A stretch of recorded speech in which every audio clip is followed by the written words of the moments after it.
since I was kind of the original inventor, of Chicago's Best Ideas, I feel like I'm going to stick to the original norm, so I always take the rule to be that I should try to tell you some great idea that belongs to Chicago, and then we should do something original about it, or I should try to shake your views of the world a little bit, and that's what I'm going to do today. And I'll explain that at the end in my very moving closing remarks when you'll understand what it was that we saw. Okay, you feel ready to go? All right. So, what's the topic? The topic is something like, so what does law do anyway? Like, what's this thing, law? Like, what does it do? I have an example, like, what does law do about big companies? But it really could be about anything. Like, what is it that this law thing is? And then the second half of the question is something like, well, what are you going to do with it? Like, what's the role that we, after we graduate law school, will do with this thing that law is? And what's law really trying to do? And how's it structured? And all that. So it feels like something you should know, and you'll see, and I will draw your attention to the Chicago's Best Idea. I'll say, this is Chicago's Best Idea, and then we'll all hoot and holler, and then we'll go forward, and then I'll do something original, and you'll do the opposite of hooting and hollering, and then we'll have questions. All right, so here we go. So law is in the business, this is going to start easier and get harder. Law is in the business of regulating. And a lot of times the way law does that is it tries to regulate either people that are disliked, or it tries to regulate companies that people perceive are doing something wrong. So people run for office, they get elected, then they appoint judges. I mean, they're out for, can you believe that company did this? Can you believe those people do that? We got to have a rule against it, or tax them, or do something. So law is in this regulatory business. One of the things law picks on, the example I'm using today, is law picks on some big companies, calls them monopolies or something, and for more than 1,000 years it tries to tax them. And we're going to use that as an example of what is it that law is really doing. Okay. Of course, when you're the lawyer, you'll say, or the judge, you'll say, oh, law, those companies are really dangerous, we have to stop them. And if you really like somebody, you'll say we don't have enough of them, we need to give them more money. But we're not interested in that thing. We want to really get to the bottom of it. Like, what is it that law is really trying to do? And what are the chances that law can do it? And, et cetera. Okay. So, for example, for hundreds of years, law in our country and elsewhere has gone after very, very large companies, so-called monopolists. In the early, maybe more than 100 years ago in the United States, the best example was the Rockefellers' Standard Oil Company. It was this huge company, and it actually, as it turns out, was selling oil at a lower price than before. We'll get to that in a minute. I don't want to turn it into a good company, but it was selling a lot of oil, and it was developing a monopoly, and other companies were going out of business trying to compete with it and all that. And law came along, and people like us, got appointed to courts, and the court eventually said, oh, that's no good. That's too big. That company can't exist. And we want to analyze, what is it that law didn't like about it? What's the right answer? You think of this, start out as like a college student. Imagine that we interview people, and we take college students, and we say to them, okay, so Standard Oil was put out of business by the United States by law. What was wrong with this big oil company? What's wrong with it? Why do we try to put them out of business? What's law trying to do? Okay. Now, by the way, you notice when they put it out of business, they're putting it out of business even though, it's very much like big companies today, even though all the other countries in the world were thinking, oh God, I'm so jealous. I wish Standard Oil was in my country. They're finding all this oil and developing it, and the price of oil in the United States is going way, way down. And they're building all this stuff. Standard Oil was very, very popular. I guess people would have liked the prices to be even lower. But the price of oil was much lower than it was in other countries. I mean, that's maybe why we have some problems with the environment now, but they didn't know that back then. So, on the one hand, people were really jealous of this very big company. On the other hand, our government wanted to regulate it. You can think of it, and you see where I'm going. I want to do an analogy to maybe Walmart or Amazon or Apple today. That's really a good way to think about these. They're very big companies. People find them threatening. Why do they find them threatening? Why do we get rid of them? All right. So I think if we ask undergraduates, and by the way, I've spent many years asking undergraduates this question. Right? Well, what did you learn in college? They say, oh, I majored in econ. And I'm like, oh, what's wrong with the monopoly? It's very instructive to listen to their answer. You might want to do a little test for yourself. If someone said to you, what's wrong with monopoly? What answer would you give? So the most popular answer that people give is they say, I'll call this answer number one. We're going to have 4 answers today. Answer number one, they say, what's wrong with a monopoly is that it's too big and powerful and it influences the government, and I don't really mind that it makes a lot of money, but it controls things and it exerts political power. That's a very common answer. It has too much influence, they might say about these big companies today. What kind of grade do you want to give that? Oh, we could entertain you by creating first-year anxiety for people who are 1Ls. Like, grade? What do you mean, grade? So, we could give them a Chicago grade, or we could grade them like in a upscale, fancy college grading system with a lot of, where a 90 is like a failing grade or something. So I would say that answer number one, we don't like monopolies, so we regulate them because they have a lot of power. I would give that. In Chicago, that would be like, I don't know, what do you think? Let's all call out the grade we would give it. That would be a... Yeah, I'm agree with you. Like a 160. That would be a really bad answer. But, if you went to a pretty good college and they graded you there, it would be a bad answer. You'd probably get, I don't know, like a 90 maybe. I mean, you wouldn't get 100, but you'd get a really bad grade or something of the sort. It's a pathetic answer, by the way. It is, by the way, the most common answer that people give when they come to law school. Now, I don't want to spend a lot of time on why it's a pathetic answer. I want to show you some better answers. But it's pathetic for a lot of reasons. I mean, one is, there are a lot of things that are very powerful and very successful that we love and we don't regulate. It doesn't really seem to be solving the problem of why we choose Standard Oil. I mean, Harvard University is also powerful and has influence. And that seems to be a treasure in our country. We think, foreigners want to come here. We'll get to University of Chicago in a minute. But, we tend to think that's a pretty good thing. So it's not like everything that's successful and big we throw away. So there's a little bit of a complication about what we mean by powerful and all that. But, okay. I don't want to waste your time with it. I mean, it doesn't really feel like a very good answer. It doesn't qualify or characterize what it is we're doing that's good and bad and so forth. Anyway, it's not the best undergraduate answer. People who have taken economics often come up with a better answer. Let's just run to that. So holding number one aside, power, let's do number two. And number two is starts with this well-known phrase at Chicago called deadweight loss, which is, by the way, not exactly a Chicago invention. It's not the one that I'm going to call Chicago, but it's almost a Chicago invention of many, many years ago. But let's just understand what it means. Most of you have probably studied deadweight loss in college. If not, you maybe ran into it in law school. If not, it's time now. And that's what Wikipedia is for. Here's the basic idea. What's wrong with Standard Oil is that after it has a lot of power, the argument goes, after it can exclude a lot of competitors, anytime a competitor comes, Standard Oil can charge a lower price, the competitor then loses money, and eventually it doesn't pay to be their competitor. Now Standard Oil has a lot of control, and then once it has a lot of control, Standard Oil will think, well, look, there's some people there willing to pay a lot of money for oil. If we lower the price, we can take in more customers. It might cost us $50 to make oil, and we could charge $58 to make a lot of money. But there's some people that will pay $100 for oil. So let's cut back our production.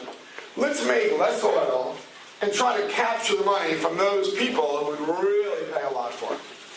That's what we mean by deadweight loss problem. In other words, the planet can produce oil, in the example I just gave, for like $50. The Standard Oil is thinking, well, that'll be okay. We can satisfy the whole country with $50 oil that, we charge $58 for or something like that. But we can actually make more money by selling oil only to a handful of people at $100 or $1,000 or $72 or some amount of money up. But in the process, there'll be these people who really were willing to pay $58 for something that cost the planet $50 or $51 to make, and they won't get the good. That's what we mean by deadweight loss. Boy, that really seems inefficient. Now, there are many ways to beat that inefficiency. Maybe Standard Oil could find a way to what we call price discriminating. Maybe you could find you for $100 and you for $93 and you for $71. $41? No, we're not selling to you. It costs us $50 to make it. But maybe we can price discriminate. That requires some arrangement where they can't buy it and resell it to each other. It's very tricky and hard to do. That's a big topic in law and economics as well, but again, not one for today. So the general problem with these big firms You could call them monopolies, but they don't really need to be a monopoly. The general problem that law has with them, in a sophisticated number two answer, is they will impose dead weight laws by charging a lot of money to fewer people in order to make yet more money than they would if they sold the thing to everybody at a price the planet could actually afford. Everybody got that? Most of you know that already. All right, that's answer number two. Now, what grade do you want to give that? That's a harder question. It's a standard answer. I give it a pretty good grade. I mean, for a college student, that's definitely an A- grade. Maybe even a little better. That's probably the right answer if you go to a good university. They want you to understand what deadweight loss is. They want you to understand that's what's wrong with monopoly. It's a standard move in economics. I mean, it's kind of important. But you know, it's kind of a crummy answer. I don't mean really crummy, but it's not really that sophisticated an answer when you think about it. Now, how much time should we spend on why it's not that sophisticated? I'm not really sure. I mean, one problem is that I gave like the example of Harvard before. It's like lurking in your mind because you knew I dropped in that example. There are other things that have this kind of deadweight loss that don't seem to bother us at all. I mean, think of great universities. So there's Harvard. It just seems like it's doing the opposite of everything we just said. I mean, they got a zillion people who apply, and then they admit a small percentage of them. And those people come and pay a fair amount of money. But surely if Harvard would take in 3, 4, 5 times as many people, it could make a lot more money. Right? Could we nod our heads? I mean, notice, instead of cutting back on production in order to make more money, Harvard seems to be cutting back on production in order to make less money. Like that seems a little, you can see something's wrong there. They don't seem to be trying to make as much money as possible. There's something else going on. Harvard's not the only example of that. So that's one thing that really worries me. There's something confusing going on. Another thing that's going on that I really won't talk about, I'll get back to Harvard, but another thing that worries me is, well, what do you mean, you know, they sell to fewer people at a higher price? I mean, if you do that, people will come from other countries and sell. There's always foreign competition. Or new companies can open up and compete with you. It's not so easy to be a monopoly. You know, if you're a monopoly and you charge high prices, people are always trying to come in and do your thing for you and take it over. You need some really strong rules that keep other people from competing. It's really hard to be a monopolist. If you just try to think of monopolists you know, every one of them will have something helping them out. Something is what we're going to get to in a moment. Okay. So that's answer number 2. I gave it a good score. I'm happy to give it a good score and all that sort of thing. Now, if Harvard's not good enough for you, I mean, there are just hundreds of these examples. Think of sports, football. Think of good movies. I mean, somebody makes a really good movie, and then they put the good movie out in the theater, and then you go to buy a ticket, and it's sold out. Well, why don't you bring a lawsuit? Why don't you say, oh my God, they're like restricting output. That's a horrible thing. Let's have the government get involved and own all the movie theaters. And we would normally just say, you know, don't be ridiculous. I mean, they more or less have an interest in having people see the movies and make money. Maybe they've figured out a way that they do this without having everybody see the movie the first weekend. I mean, they could do that. They could take over all the theaters. But they seem to find it worthwhile to have an extra big crowd in the beginning, and then you only get to see the movie the third week or something like that. This does not seem to bother the legal system. I think for good reason, by the way. Certainly the same for football. Do you know what football is? It's the thing that's about to go out of business. In the old days, there was a sport called football, and a lot of people wanted tickets to it. And a lot of people wanted to like put on helmets and be killed by it. It was just a really popular thing to do. Again, it feels like there were a lot of people that would have taken those jobs or paid money. And, you know, it doesn't, not only did it not bother us when companies didn't do that, we thought there must be something else going on. So I want to turn to that. What I mean is, I don't believe it if you say the legal system's general idea is whenever it sees people sell something and it thinks they can sell more of it, the legal system runs in. That does not appear to be what law does, though I grant you law did it for Standard Oil and a few other companies. All right. Let's get to number 3, and then we get to some excitement. So anyway, that's not a bad answer, and if you come to law school and you gave that answer of deadweight loss, how many people would have given that answer? Having been told that it was a really good answer, how many people would have given that answer? Only like 15 or 20. Wow. Okay, well that's a pretty good answer. But there's a better answer, and the better answer, I think, is our first pause to say, here's the Chicago's best idea for you. Not original. This is like a famous idea.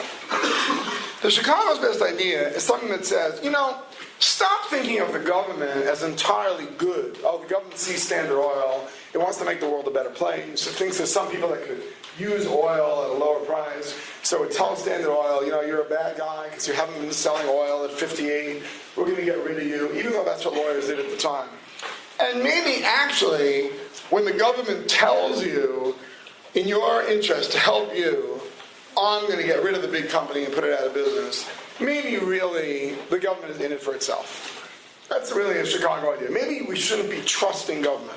It might be that the first time the government got involved, it built things up for good causes. But over time, both companies and people who work for the government will learn, we could say dead weight loss, danger, fraud. We could say words like that whenever we want, and then people will be in favor of regulating. And we can turn regulation to our benefit, either by making the companies do things we want them to do that benefit us personally, or more fun, we can attract money. If we want people to give us donations and support our candidates, or give us jobs, or hire our kids, or whatever it is, what we can do is we can say to them, I can really make you rich. I'm like, really? But all you are is like the vice president. How are you going to make me rich? Like, well, it's very easy. If you don't give me money, I'm going to call you a monopoly. And they go, well, that's not the end of the world. That might be a good strategy. I'll give you a better idea. If you give me money, I will say this is an area that's very, very dangerous. We can't allow people to compete. So we're going to let you practice in this area, but we're not going to let other people compete with you. For example, say you want to go to law school. We'll say, it's very hard to open a new law school. You need this bizarre exam before we let you be a lawyer. Foreigners can't just come in and help people.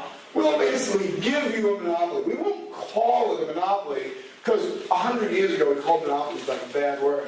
But basically the government will be in the business of creating monopolies in return for getting favors or money from people. Does this sound familiar?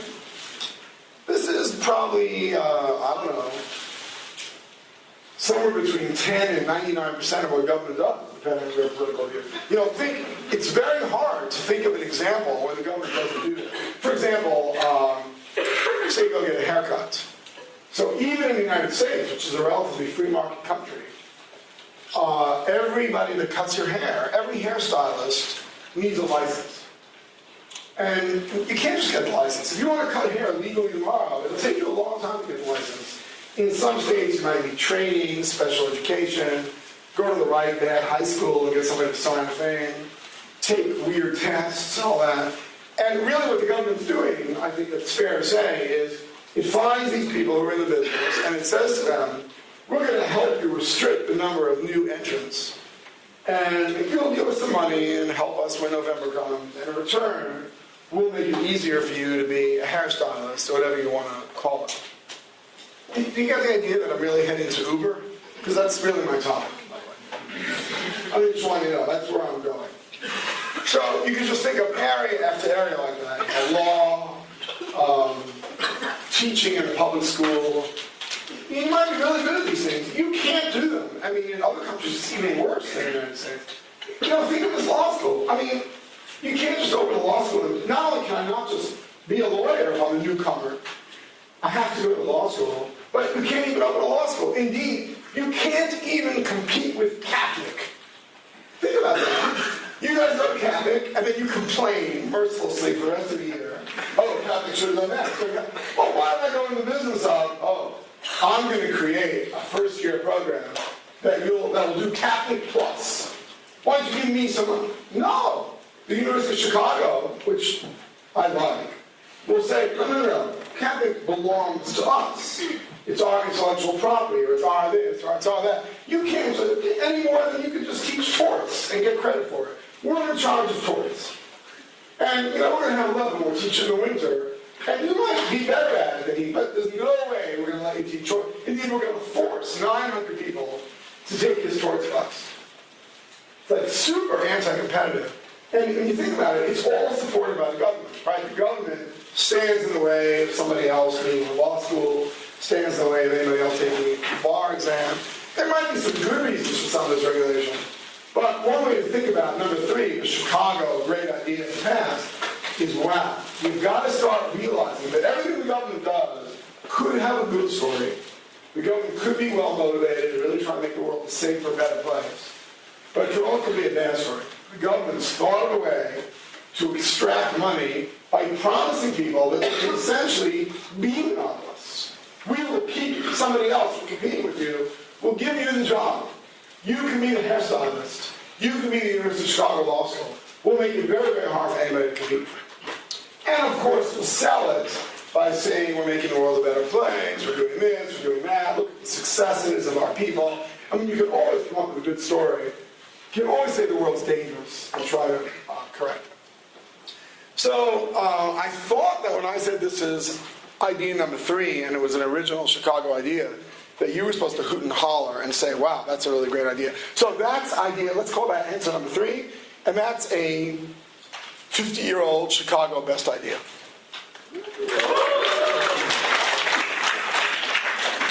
It's a little scary, that best idea, because it means, let me put it another way. You come to law school, let's address the one out.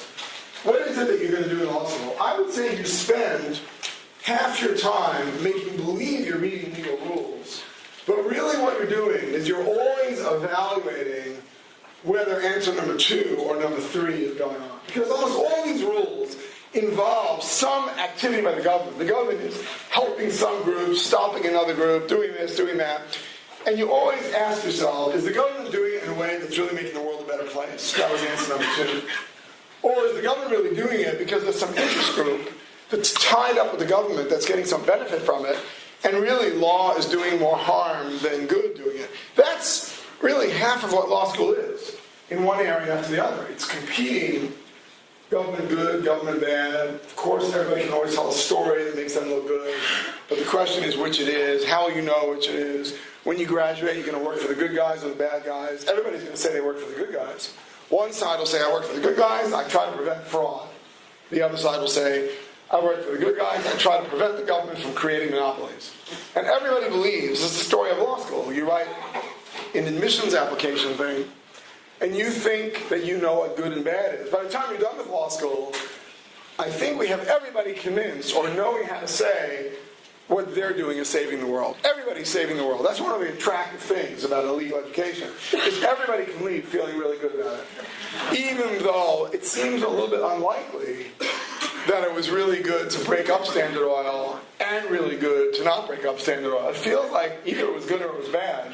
But everybody on both sides, meaning all lawyers, they all thought they were on the side of good and so forth.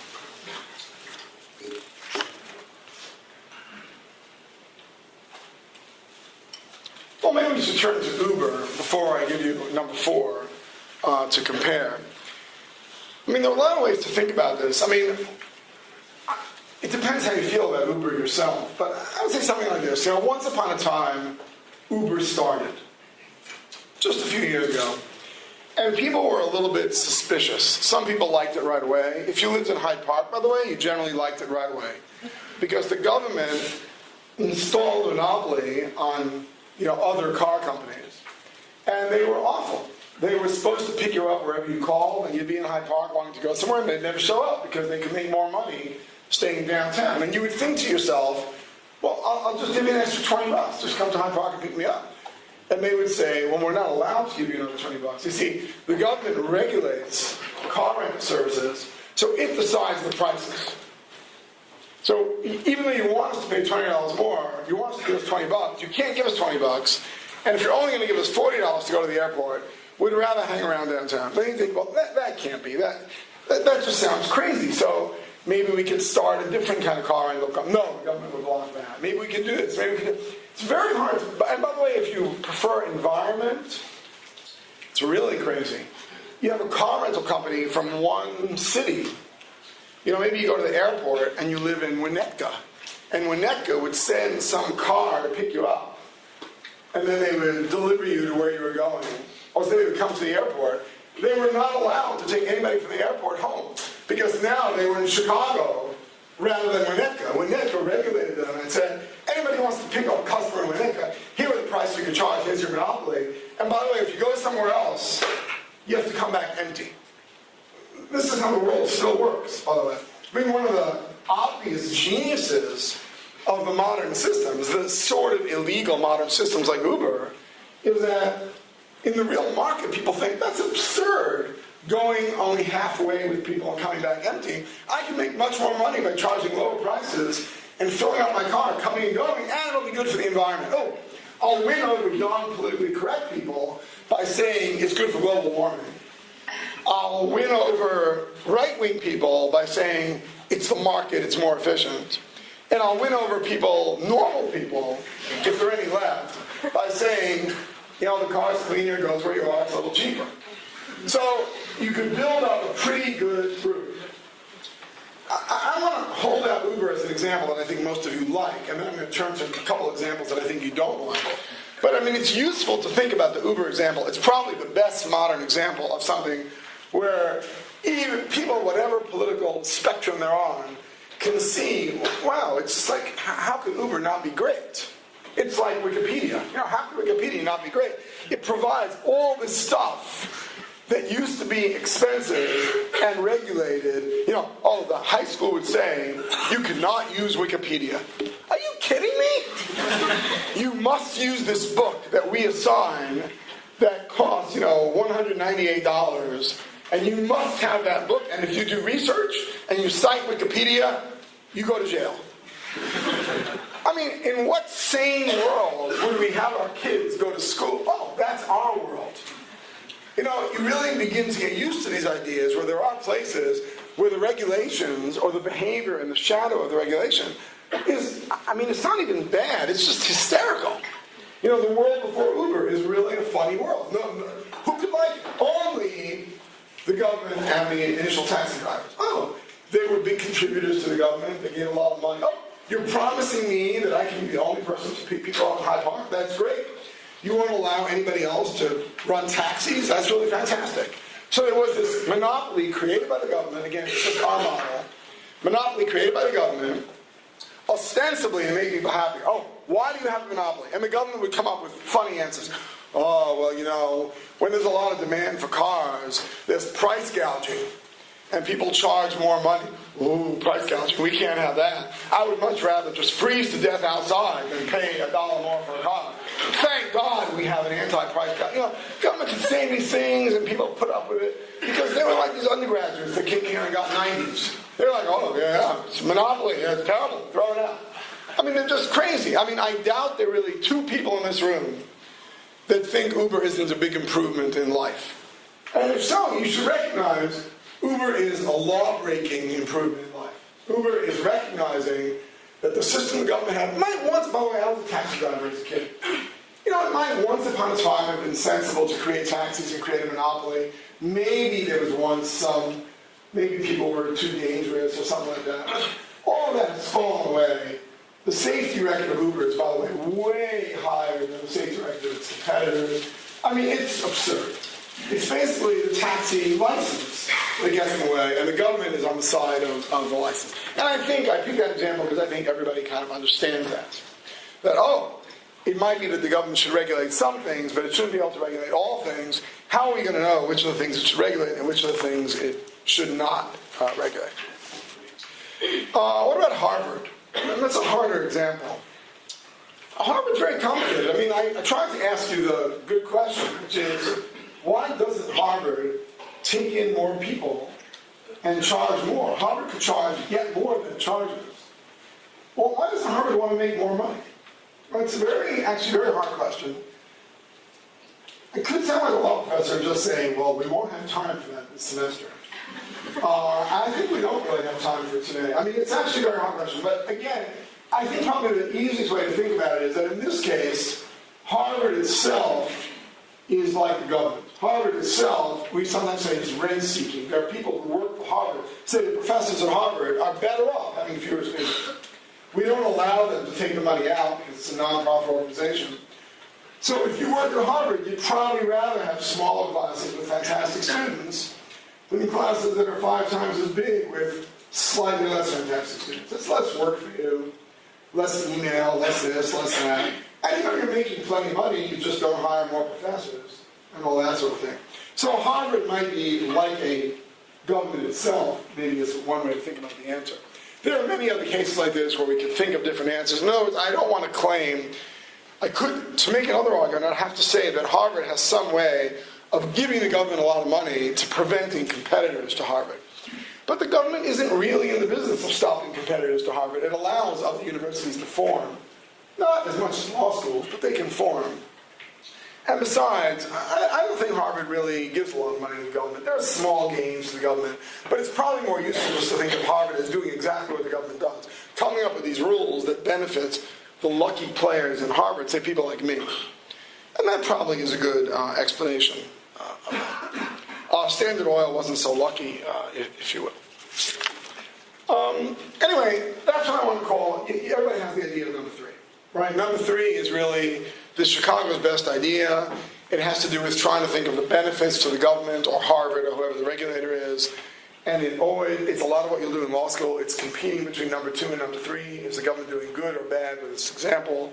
And so forth. Okay, I'd give that, if somebody came in with number 3, I'd give that an A or an A+. It's a really good answer, I think. But now, in the spirit of Chicago Best Ideas, I want to suggest that probably there's a better answer, but it's a harder answer. And I'll call that answer number 4, and then I'll wind down, as you'll see. So answer number 4 is something like this. It says, what's this law thing in the first place? Like, why do we have laws? And how do we decide where to have the laws? I mean, I've suggested this a few times already. It feels like it's more than competition between answer number 2 and number 3 and making fun of number 1. It feels like there's something more at stake about where we find law or not. So let me give you an example. I'll give you an example, a Chicago favorite, another Chicago best idea. A Chicago favorite is private property. So we are a famous law school. We are said to be the biggest fans of private property. Whenever there's any regulation proposed on property or somebody wants to raise taxes, they call, I gotta say, sometimes people like me, but I don't want to make fun of myself today, they call like Professor Epstein, and he gets up there and goes, oh, private property is the genius of blah, blah, blah, blah. More private property, the better. It's the thing that stands us against the government. The government always wants to regulate us out of existence. Private property, look how good private farms are. They create food, people can innovate, they create better food. Everywhere you look, private property is really fantastic. And by the way, I like private property a lot. I mean, I too love private property. But that's not my job today. My job today is to remember always to turn the world upside down. That's really the Chicago ultimate best idea. Always start thinking, maybe we have too much private property. How do we know whether private property was a good idea in the first place? Imagine if you were like King George or whoever it was. You're some guy, and you somehow have a lot of power, and people are going to travel to what they call the New World, as if there was nobody living there, but that's for another day. They were going to send people to the New World, and they said to him, can we go? And he thinks to himself, well, sure, but how should I get them to go? I could send them all there and tell them, by the way, people there seem to be sharing resources pretty well. Maybe you should do some code sharing or blah. Or, maybe I should take my 3 cousins and say to them, you can have Virginia, you can have the whole North, you can have the whole South, and by the way, you have to give me a lot of taxes. That seems really a lot better if you're King George. So you divide the whole place up into 3, 4, or 5, you call it private property, and then we're not stupid. We want to get as much money as possible from you. I want you to pay like crazy for this right. So I tell you, when you own this, you can do whatever you want with it. You want to divide it to 10,000 and sell it, you want to rent it, you want to do this, you want to do that. You will be the king. You can do whatever you want with that property, so long as I'm the big king. And I will create private property, and then you can manage it. And you might say, well, it's funny, I heard that actually there's some areas that we'd be better off without private property, where we should share, say, the ability to play tennis some places, or fish in other places. And I think, don't be stupid, don't say that out loud. Then other people won't give us a lot of money for the private property. No, we're going to have a rule that everything is private property, and then we'll hire people like Levmore and Epstein, And they'll teach people, oh, private property is the greatest thing in the world, it's the greatest invention. I think there's something to the story. I think there are places where private property is great, and there are other places where it's like right up the alley of most of this talk. It's like crazy. It's like the best story for private property is that it made the king better off. The king could sell a piece of private property. I mean, think about it this way. Would you rather tax a place where 10,000 people shared land? Or would you rather tax a place where it was divided up into three and there were 3 landowners? I mean, the latter is much easier.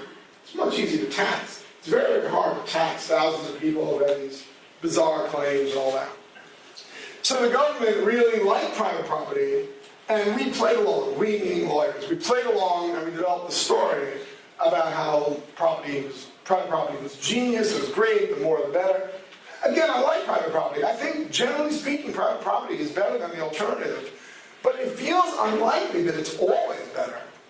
And again, I'm suspicious because the president here, King George there, they really gain a lot the more we have private property. Easier to tax, people pay for it originally, and all that. And then funny people like me will come up with explanations. Oh, if it weren't efficient, people would subdivide it and sell it. Ha ha, it's efficient. You know, we come. Well, if it's so efficient, we could have started out with non-private property, and if private property was efficient, people would have bought it and turned it into. I mean, the fact that people can bargain doesn't change which is the best original rule.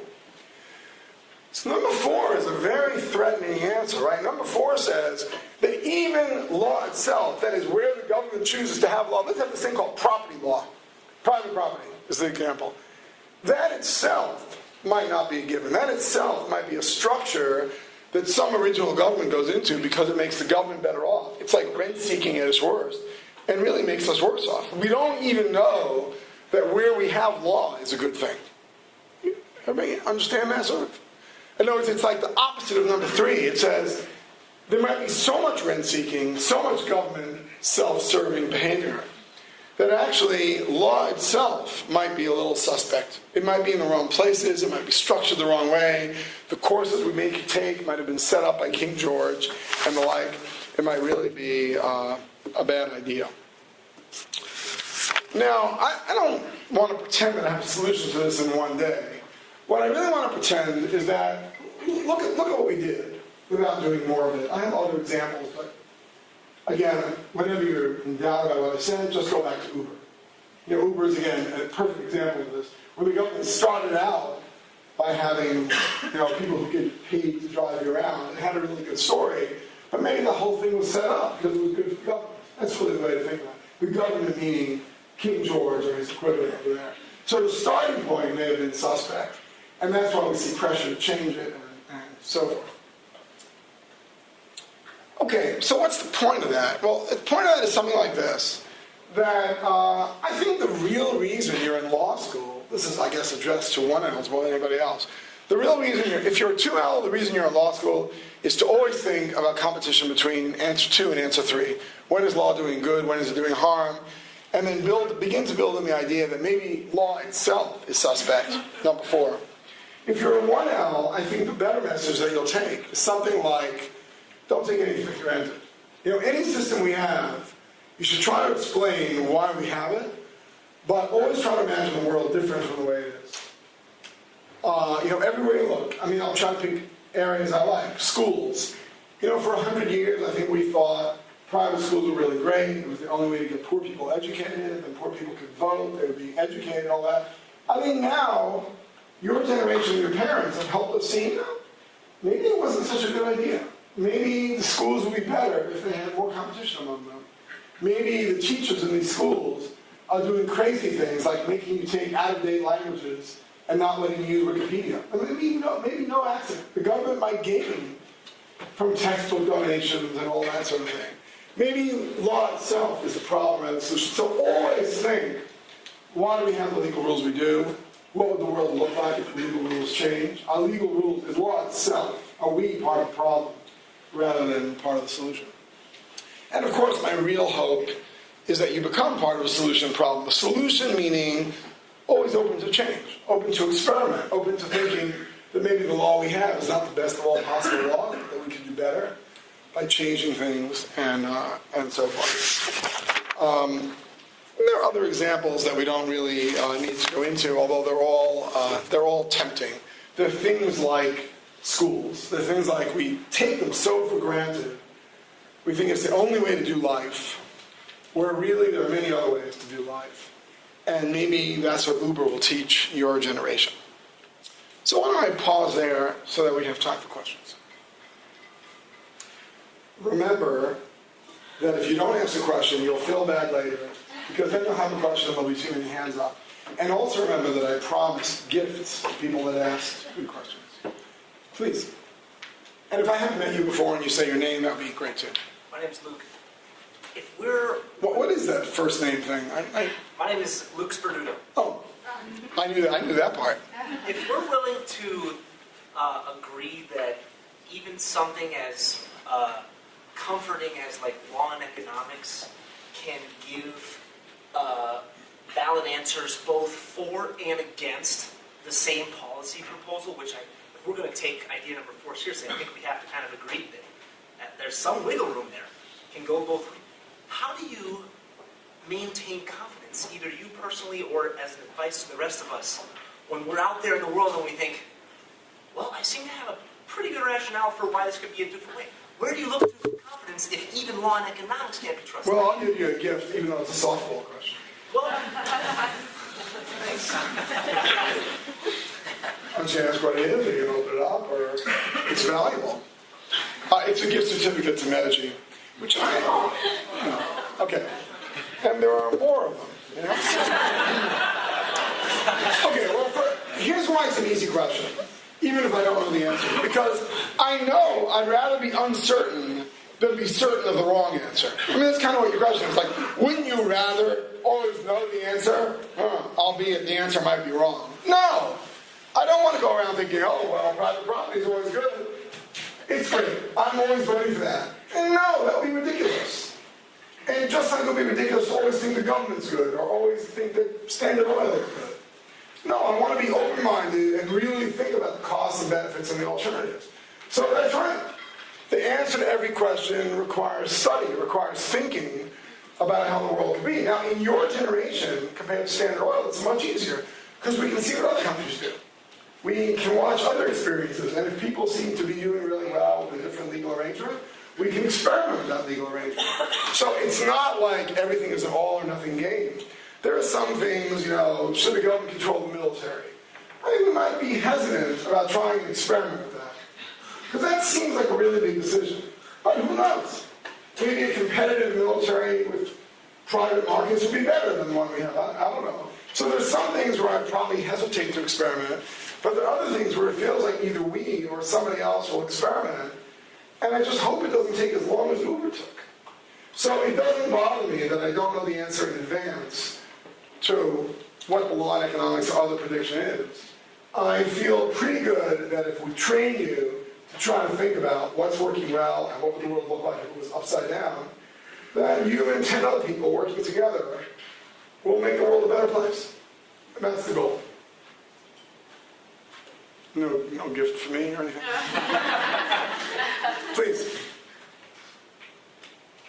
Okay, I can double the gift. Yeah. David Raban. Thank you. We had the dinner together. So you might know me. How was it for you? Okay, I feel already the introduction, I better give you the gift first. Because I can sense already that you have this make fun of me language to you. And I'm likely to say, that question, no. My question is, for states that don't require you to graduate from law school to take the bar exam, do you think that there were equivalent for those states where students could get an app, for example, learn all the sports classes and whatnot, and then just take the bar exam without going through this? See what I mean about the gift? Well, first of all, there's no such state. The only states that do that are even doubly monopolist. They say, if you go to our law school, like in North Dakota, if you go to our monopoly, then you don't have to take the bar exam. If you go to the University of Chicago and you want to come here, it's like a double bar exam. So let's not make too much of a question. Like you're trying to point to a government that's free market. They're not free market at all, they're worse. Come to our law school, they don't want to take the bar exam. That's the worst kind of, diminishing of the bar exam thing. And wouldn't we be more impressed if the bar exam made sense? It's an absurd exam. It's not really testing anything that either poor clients want or we want. The whole thing is crazy. It's practically like advertising about government. You want to see a really crazy system that you guys have voted for, that we make believe helps poor people? Take the bar exam. And yet, thousands of people go to law school, take the bar exam every year, and then you say to them, oh, we got a new problem. We have the wrong kind of immigration. We have this. We have police doing that. What do you think we should do? Government regulation. It's the same government that created the bar exam. Like, don't you want me to think about how to solve the problem? Oh, no. More. It really takes a long time to get people to the idea that governments might be really good at some things and really self-serving at other things. So the question answers itself. It's like, we don't even have a government like that really lets you be free market about it. Now again, we're much better than other countries like this. So I worked for a while for this South American thing. Let's say you want to be a dry cleaner. You go to Florida, you're a foreigner, you want to open a dry cleaner. It takes 3 hours to get a license. They check you, they want to know what you're going to use to clean stuff, make sure it won't poison the environment, not necessarily. But if you go from here to Lima to open a dry cleaner, it takes about 10 years to get a license. They say 5 years, but everybody that I interviewed who had a dry cleaner said, how long did it take you? They say 5 years. Really? How'd you get? Well, I don't really have a dry cleaner. I'm including forms that I bribe for. It's really expensive. Governments are very, very strong at being themselves and all that. So it's a big problem.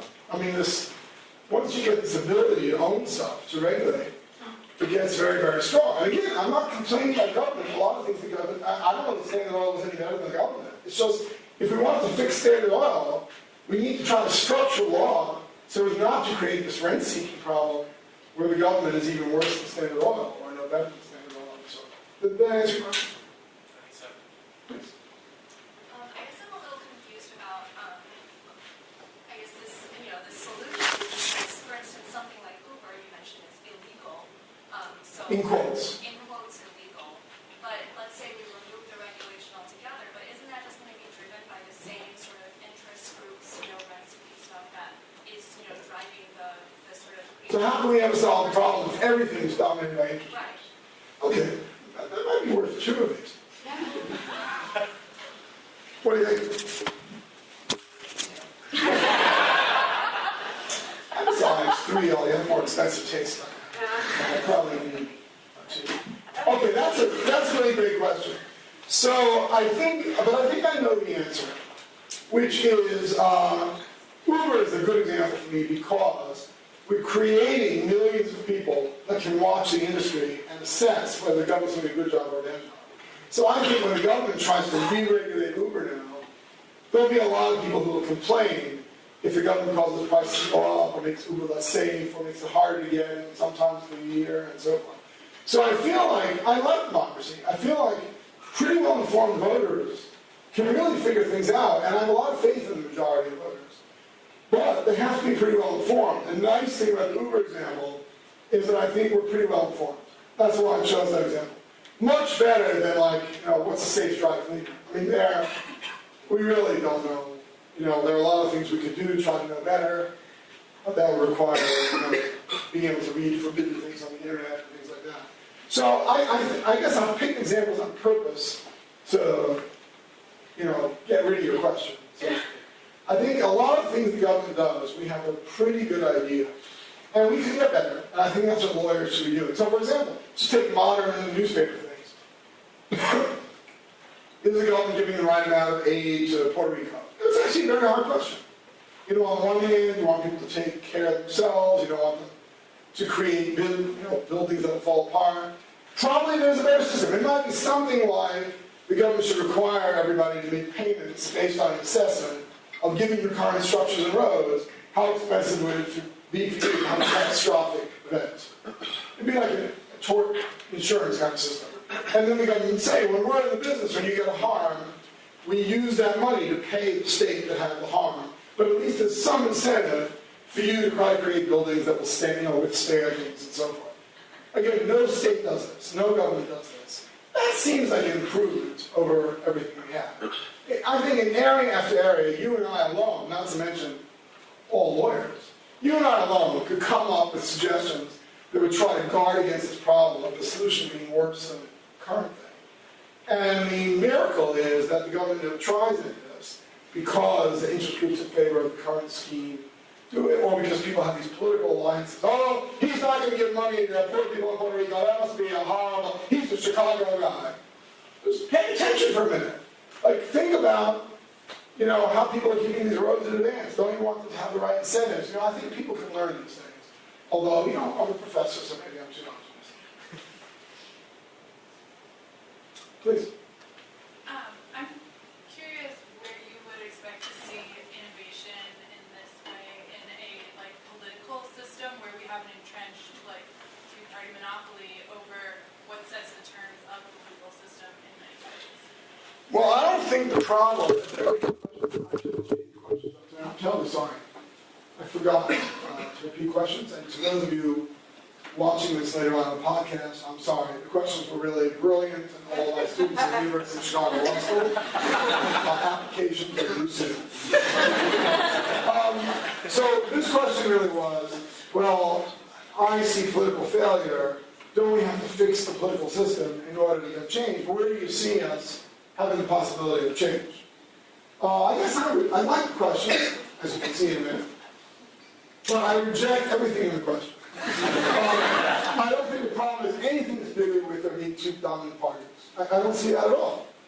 I mean, I gave the example of, companies that have to get permission to open in South America.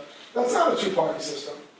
There are a lot of examples of failure. There are a lot of things that work much better in, countries that are not democracies at all. There are a lot of things that work much worse in those countries.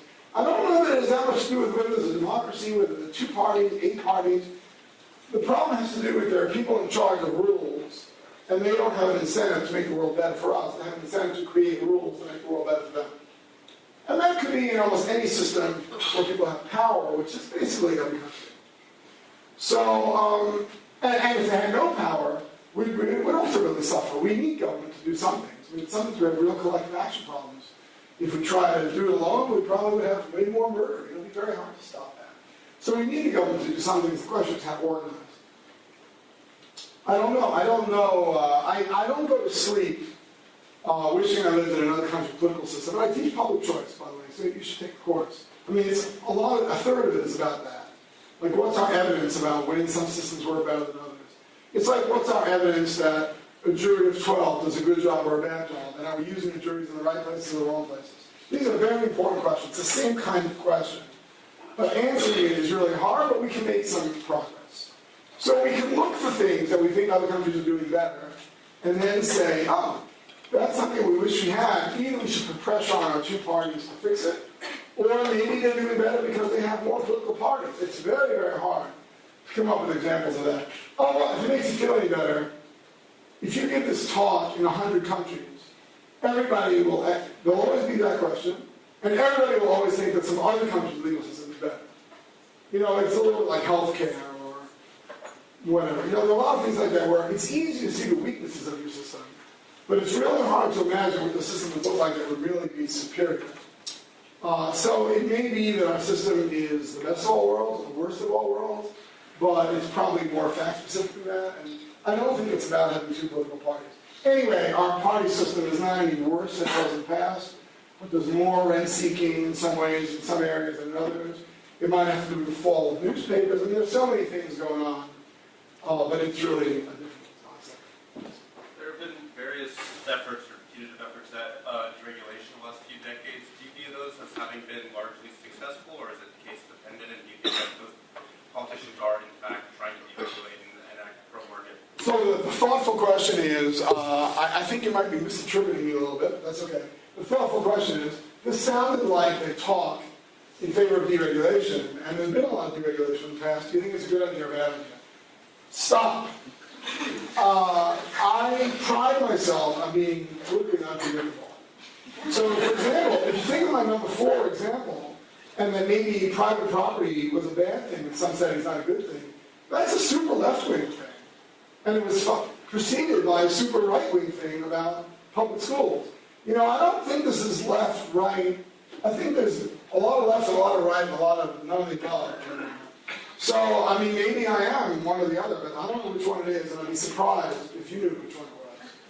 So I don't really see it as, okay, now let's go to the thing about, is it less government than in the past? Well, if we just judge the normal way we do internationally by asking what percentage of the budget the government has either here or elsewhere, there really is no deregulation anywhere in the world. I think deregulation is actually impossible. So I think once governments get a certain size, people develop political expectations, and besides, the government's really good at some things. And we don't really have systems. You know, even if you think about, maybe China as an example of deregulation, it's just that the regulation switched from some areas to other areas. A lot of Southeast Asia, actually, is super deregulated. If you go visit Vietnam, have you been to Vietnam? So that may be your best example. So I took my family to Vietnam. We did a lot of educational travel. And we went to Vietnam, and their job was, and they were a little younger at the time, and the job was, okay, every day we're going to vote on how competitive, or how free market, whatever the right word is Illinois, and how free market is Vietnam. And so, we got there on day one, you got to show papers to get into the country, and you can't go to a hotel unless you've got this, and then, it seems very regulated. And they're like, home is competitive, and Vietnam is, like 100. This is like, really terrible. There's one government and one party and all that. By the end of the week, the vote was switched. And that's common to people who go visit places like Vietnam. By the end of the week, it was like, man, it was so open to change and open to competition. People could just wake up and do whatever they want. They can pay to get married. They can do that. I mean, some of the things we would find offensive, but it was so free market, with the government thinking, I don't really know which one is better. Why don't you do it? By the way, if you screw up, we might kill you. That's, we don't have the stomach for that kind of system. But that's not a crazy system. That's how Jeff Stone used to regard, when I was dean of this law school, that's how he would regard me. He would say, we let Levmore do whatever we want, the Chicago method, the dean came in the wrong place, but anytime we get it wrong, we kill him. It's not necessarily a bad way of running a country if you're starting from scratch. So people had unbelievable freedom. They could drive wherever they wanted. They could just get in a car and drive. They didn't really need licenses. It's a different kind of free market, non-free market, and all that. I don't think it's possible to take an advanced country like ours, advanced meaning we're so used to the government doing some things. I really don't think it's possible even to get people adjusted to how to structure lives if they had to figure out the kids' school and they had to buy for a road. It just seems like too much. I think there's no turning back once you're very far along, meaning not in one generation. So I don't think the question is that hard. I think we're really always asking marginal questions. We would be better off with a little more government there, a little less government there, or maybe the government should try a different strategy. Maybe we should experiment with healthcare this way or that way. I don't think in our life, even your lifetime, that will ever be, why don't we just try an experiment where no one's allowed to have healthcare? Let's see how long people live. Maybe they'll live longer. We'll really live a lot. It would really not be a bad experiment. I just had an idea like, why don't we just take a country with really good healthcare? Italy, for example, for all its problems about parties, Italy spends like, a third to half the money we do, and, basically everybody lives longer and better. They have really very, very good healthcare results, even though they smoke more and blah, blah, blah, blah. And that's true for poor people, rich people. It's really a good statistic. And then I say, well, why don't we randomly pick a country that's in the top 5? Let's say Italy next year. You don't want to pick in advance, because then the rent-seeking will move to Italy. So you can't announce in advance, but let's say next year we'll go to 5 countries with the best lifespans, and then we'll just adopt their legal system, their health system. We'll provide whatever they provide, we'll pay whatever they pay. Come on, it's like an academic idea. No one's going to do that. Oh, we can't do that, this. Oh, I know one guy in Italy who died. It's impossible. So we don't really have a world where really big change is possible, unless, I guess, I don't mean this in a threatening way or a realistic way, I guess unless we get conquered by another country or something. I think the only countries that can really engage in such big change are ones where everything's lost and you start all over again. We don't want to start all over again. We've got a pretty good company. So it's not going to happen. I think we have time for no more questions. Because one of the great things I learned in Chicago is you should always get to class on time. And thank you so much for coming, and send me an email question.